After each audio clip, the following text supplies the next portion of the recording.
할렐루야, 강창수의 바이블 산책입니다. 오늘은 여러분과 함께 가나의 혼인잔치란 제목으로 은혜의 말씀을 나누겠습니다. 요한복음 2장 1절부터 11절까지의 말씀입니다. 가나의 혼인잔치의 시작은 이렇게 시작합니다. 사흘째 되던 날에 갈릴리 가나에 혼례가 있어.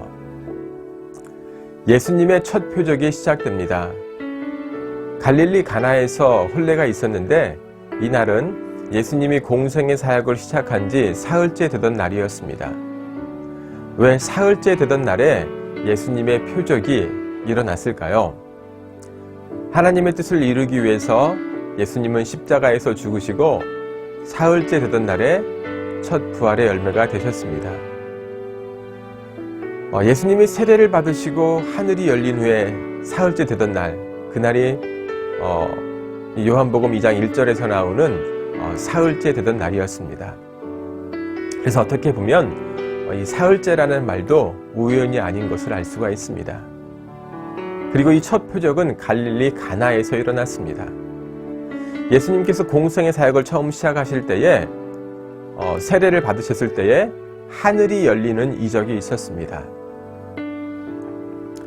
갈릴리 가나가 첫 표적을 행한 곳이 될 수 있었던 것은 요한복음 1장 51절에 갈릴리에서 하늘이 열리고 하나님의 사자들이 인자 위에서 오르락 내리락 하는 것을 보는 삶으로 사흘째까지 이어갔기 때문입니다. 예수님께서는 이 표적을 통해서 하나님께 영광을 돌리셨다고 합니다. 그런데 여러분, 예수님의 첫 번째 이적이 왜 혼인잔치에서 일어났을까요? 한번 생각해 보셨습니까?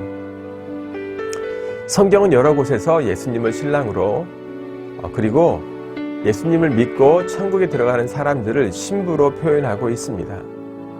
계시록 21장 9절에 보면 7 대접을 가지고 마지막 7 재앙을 담은 7 천사 중 하나가 나와서 내게 말하여 이르되 이리 오라, 내가 신부 곧 어린 양의 아내를 내게 보이리라 하고, 이렇게 말합니다. 천국에 들어간 사람들을 계시록에서는 어린 양, 즉 어린 양은 예수님인데 예수님의 신부, 아내라고 말하고 있습니다.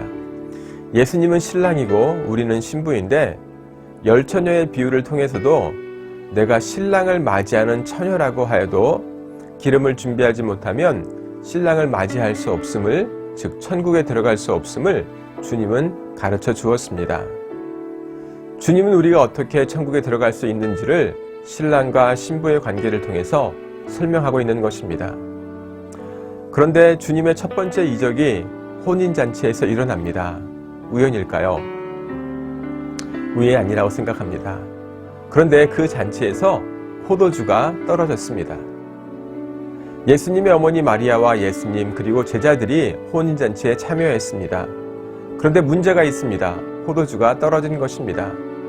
여기서 흥미로운 사실은 예수님의 어머니 마리아가 예수님에게 포도주가 떨어졌다고 합니다. 즉 포도주가 떨어진 문제를 해결해 달라고 하는 것입니다.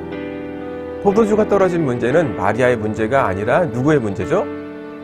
신랑 신부의 문제이고 특별히 연회장, 신랑의 아버지의 문제입니다. 그런데 이 문제를 마리아가 해결하라고 합니다. 그리고 그 해결을 예수님께 부탁하고 있는 것입니다. 왜일까요? 저도 잘 모르겠습니다. 그러나 한 가지 분명한 것은 마리아는 예수님께서 이 문제를 해결할 능력이 있음을 알았다는 것입니다. 포도주가 떨어졌다고 예수님께 부탁한 마리아도 흥미롭지만 마리아가 예수님께 부탁했을 때 예수님께서 마리아에게 답한 대답도 매우 흥미롭습니다. 4절에 보면 이렇게 말하죠. 예수께서 이르시되 여자여 나와 무슨 상관이 있나이까? 내 때가 아직 이르지 아니하였나이다 라고 합니다. 어머니에게 여자여 라고 합니다. 어떻게 보면 예수님께서 그의 어머니 마리아에게 매우 냉정하게 대한 것입니다. 왜 어머니라고 하지 않고 여자라고 했을까요? 이것은 그 마리아와 가진 육의 관계를 끊기 위함입니다. 육의 관계는 욕심일 뿐입니다. 내가 하나님께 영권, 인권, 물권을 구하여도 영이 살기 위한 목적이 아니면 욕심에 불과합니다. 그렇다고 예수님께서 마리아를 사랑하지 않은 것은 아닙니다. 너무나 사랑하셨습니다. 요한복음 19장 26절에 예수님께서 십자가에 달리실 때에 이렇게 말을 합니다. 예수께서 자기의 어머니와 사랑하시는 제자가 곁에서 서 있는 것을 보시고 자기 어머니에게 말씀하시되 여자여 보소서 아들이니이다 하시고, 주님이 사랑하시는 제자 요한에게 마리아를 부탁하고 있습니다. 이렇게 육의 어머님께 관심과 사랑이 있으신 예수님께서 왜 마리아에게 여자여라고 했을까요? 어떻게 보면 예수님께 부탁하는 어머니에게 이제는 육의 관계가 아닌 영의 관계로 예수님을 바라보아야 한다는 메시지는 아닐까요? 마태복음 12장 47절에 보면 한 사람이 예수께 여짜오되 보소서 당신의 어머니와 동생들이 당신께 말하려고 밖에 서 있나이다 하니, 예수님의 어머니 마리아와 형제들이 예수님께 찾아왔을 때 예수님은 이렇게 말씀하십니다. 마태복음 12장 48절과 50절에 말하던 사람에게 대답하여 이르시되 누가 내 어머니이며 내 동생들이냐 하시고 손을 내밀어 제자들을 가리켜 이르시되 나의 어머니와 나의 동생들을 보라. 누구든지 하늘에 계신 내 아버지의 뜻대로 하는 자가 내 형제요 자매요 어머니이라 하시더라. 누가 내 어머니이며 내 동생들이냐고 합니다. 그리고 제자들을 가리키면서 이들이 나의 어머니와 나의 동생들이라고 합니다. 이것은 예수님의 어머니와 동생들과 육의 관계가 끊어졌다는 것입니다. 그리고 영의 관계로 맺어져야 한다는 것입니다. 누구든지 하나님의 뜻대로 사는 사람이 예수님의 형제요 자매요 어머니라고 하십니다. 가나의 혼인잔치에서 이미 예수님은 육신의 어머니 마리아에게 이제 육의 관계에서 영의 관계로 나아가야 된다고 말씀하시는 것입니다. 많은 그리스도인들이 예수님을 믿고 따르면서도 여전히 육의 관계만을 맺으면서 살아가고 있습니다. 내 가족, 내 고향, 내 친척, 내 나라 등입니다. 그러나 내가 예수님을 믿고 따르는 사람이라면, 하나님의 뜻을 이루기 위해 노력하는 사람이라면 주님의 가족, 주님의 나라라는 개념을 가지고 사람을 대하고 이 세상을 대하며 살아가야 한다는 것입니다. 그래서 일본도 주님의 나라, 주님의 사람들이 되어야 한다는 사실입니다. 나는 내 주위의 사람들과 내가 사는 이 세상에 대하여 육의 관계를 맺으며 살아가고 있습니까? 아니면 영의 관계를 맺으며 살아가고 있습니까? 요한복음 1장 13절에 보면 이는 혈통으로나 육정으로나 사람의 뜻으로 나지 아니하고 오직 하나님께로부터 난 자들이니라. 하나님의 사람들은 육이나 혈통으로 된 것이 아니라 오직 하나님께로부터 났다고 합니다. 우리가 예수님을 믿게 되면 우리는 예수님과 육의 관계가 아닌 영의 관계를 맺게 되는 것입니다. 하나님께서 아담을 만드시고 배필자로 여자를 만드셨습니다. 어떤 배필자인지 아십니까? 영적인 배필입니다. 육적인 배필이 아니라는 것입니다. 육적으로 선악을 알게 하는 나무의 실과를 아담에게 주님이 아담이 쫓겨나고 말았습니다. 우리는 영의 배필이 아닌 육의 배필로 나아가려고 합니다. 포도주가 떨어졌다고 이 문제를 해결하여 달라고 하는 어머니 마리아에게 주님은 여자여 나와 무슨 상관이 있나이까 라고 하면서 내 때가 아직 이르지 아니하였나이다 라고 합니다.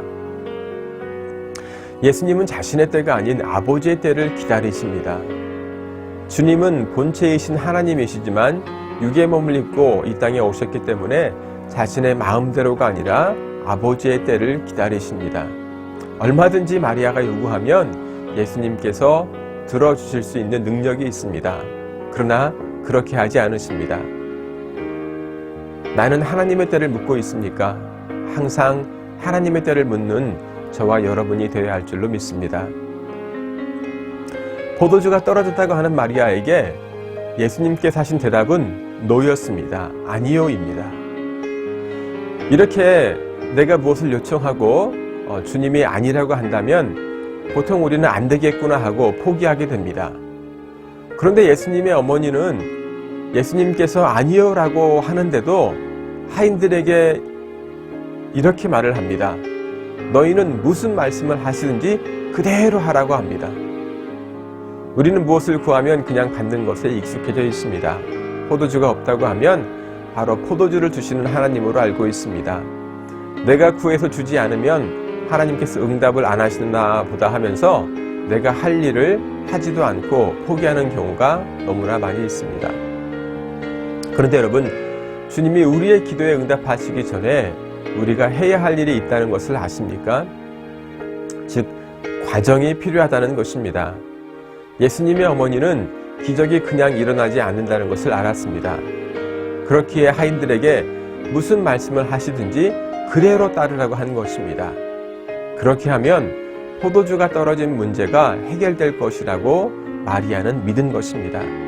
사랑하는 여러분, 내가 주님의 뜻 가운데 믿고 구한 것이 있다면 환경과 상황이 불가능하다고 내가 손을 놓고 아무것도 하지 않는 것이 아니라 내가 할 수 있는 최소한의 것을 내가 최선을 다해서 해야 한다는 것입니다. 마리아는 하인들에게 무슨 말씀을 하시든지 그대로 하라고 합니다. 나는 예수님이 무슨 말씀을 하시든지 그대로 따르고 있습니까? 아니면 내가 원하는 것은 따르고 내가 원하지 않는 것은 버리고 있습니까?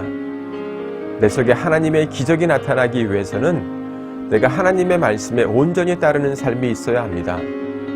오늘 저와 여러분의 삶 가운데 하나님의 말씀대로 온전히 복종하는 삶이 나타나기를 기도합니다. 아멘. 예수님의 어머니가 말씀하시던 때에 마침 거기에 유대인의 정결 의식을 따라 두세 통 드는 도랑알이 6이 놓였는지라 라고 말씀합니다. 유대인의 정결 예식에 따라 물을 채운 도랑아리는 식사 전에 손을 씻기 위한 것들입니다. 그런데 예수님께서 이 돌 항아리에 물을 채우라고 합니다. 그러자 하인들은 물을 채우는데 아구까지 물을 가득히 채웠다고 합니다. 돌 항아리에 물을 채우기 위해서는 먼저 빈 항아리가 되어야 합니다. 주님의 기적이 내게 일어나기 위해서는 내가 비워져야 한다는 것입니다. 지금 내가 비워야 할 것은 무엇입니까? 내가 비워야 할 것은 육의 관계로 맺어진 혈통 중심과 육적인 욕망이나 사람의 계획과 뜻을 중심으로 채워진 것을 먼저 비워야 합니다. 혈통이나 육정이나 사람의 뜻을 비워야 한다는 것입니다. 내 것을 비우고 주님이 말씀하신 대로 항아리에 물을 아구까지 채웠을 때 주님은 이제는 떠서 연회장에게 갖다 주라 하십니다. 이제는이 되어야 합니다. 주님은 물이 아구까지 가득 차는 것을 기다리셨습니다. 어느 정도가 적당히가 아닙니다. 여기서 이제는 마치 아브라함이 그의 독자 이삭을 번제로 드리려고 칼을 들어 내려치려고 했을 때 천사가 가로막은 후에 이제야 아브라함의 믿음을 보았다고 하시는 그 이제야와 같은 것입니다. 주님이 이제는 이라고 말씀해 주실 수 있도록 아구까지 내가 채우는 삶으로 이어가야 합니다. 주님은 우리 각자를 준비시키기 위해 계획하시는데 항아리에 물을 채우면서 아구까지 채우지 못함으로 주님의 계획이 이루어지지 않게 됩니다. 어떤 사람은 한 바가지만 더 부으면 되는데 그렇게 하지 못함으로 이제야가 되지 못한다는 것입니다. 하인들이 돌 항아리에 물을 떠서 이제 갖다 주었더니 포도주가 되어 있었습니다. 이 포도주의 맛이 더 좋으므로 잔치는 더 즐거워졌으며 이 일로 인해서 요한복음 2장 11절에 예수께서 이 첫 표적을 갈릴리 가나에서 행하여 그의 영광을 나타내심에 제자들이 그를 믿으니라 라고 합니다. 오늘 가나의 혼인잔치에서 물이 포도주로 변한 첫 표적을 통해서 우리는 다음과 같은 삶을 살아야 합니다. 첫 번째로 하나님의 말씀에 온전히 따르는 삶을 살아야 한다는 것입니다. 말씀을 일부분이 아니라 온전하게 따라야 합니다. 두 번째로 기도하고 응답이 떨어지기만 기다리는 것이 아니라 내가 물을 떠서 돌 항아리에 가득히 채우는 아구까지 가득히 채우는 내가 해야 할 일을 찾아 감당하는 우리가 되어야 합니다. 세 번째로 내가 주님의 신부가 되어 천국의 혼인잔치에 참여해야 함을 깨닫고 내가 신부가 되는 신부의 삶을 준비해야 한다는 것입니다. 감사합니다. 다음 시간에 뵙겠습니다.